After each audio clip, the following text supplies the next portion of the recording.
ঈদের বিরতি কাটিয়ে ডিপিএল দিয়ে ফিরছে ঘরোয়া ক্রিকেট। নবম রাউন্ডের প্রথম দিনে ইতিহাস পারভেজ হোসেন ইমনের।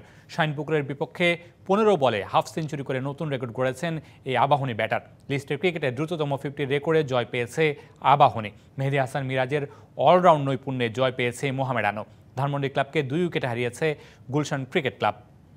সেটা কিন্তু শুরু হয়ে গেছিল এবং চমৎকার কিছু ক্যাচ প্রথমে কভার। ঈদের বিরতি শেষ হলেও এখনো কাটেনি ছুটির আমেজ। এর মাঝেই ডিপিএল এর নবম রাউন্ডের প্রথম দিনে রেকর্ড বুকে নিজের নামটা নতুনভাবে লিখলেন আবাহনী লিমিটেড ওপেনার পারভেজ হোসেন ইমন। বিকেএসপিতে শাইনপুকুরের বোলারদের উপর তাণ্ডব চালিয়ে মাত্র 15 বলেই তুলে নিলেন হাফ সেঞ্চুরি, যা লিস্টে ক্রিকেটে কোনো বাংলাদেশি ব্যাটারদের মধ্যে দ্রুততম।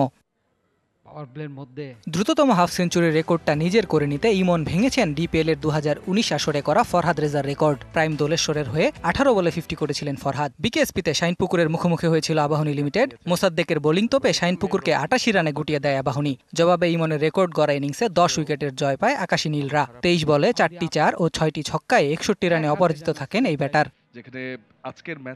ডিপিএল এর আরেক ম্যাচে মিরপুরে প্রাইম ব্যাংকের বিপক্ষে 5 উইকেটের জয় তুলে নিয়েছে মোহামেডান। টস হেরে ব্যাট করতে নেমে মোহামেডানের বোলিং তোপে 174 রানে থামে প্রাইম ব্যাংকের ইনিংস। শামীম পাটোয়ারি করেন 89 রান। 5 রানে 4 উইকেট নেন তাইজুল, এবাদত নেন 3 উইকেট। 175 রানের লক্ষ্যে ব্যাট করতে নেমে অধিনায়ক তাওহিদ হৃদয়ের 57 ও মেহেদী হাসান মিরাজের অপরাজিত 67 রানে সহজ জয় পায় Mohammedan.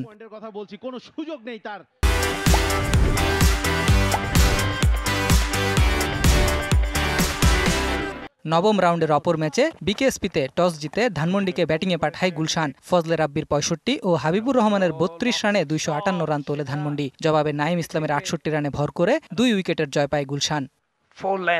Nahid Ahmed, DBC news desk.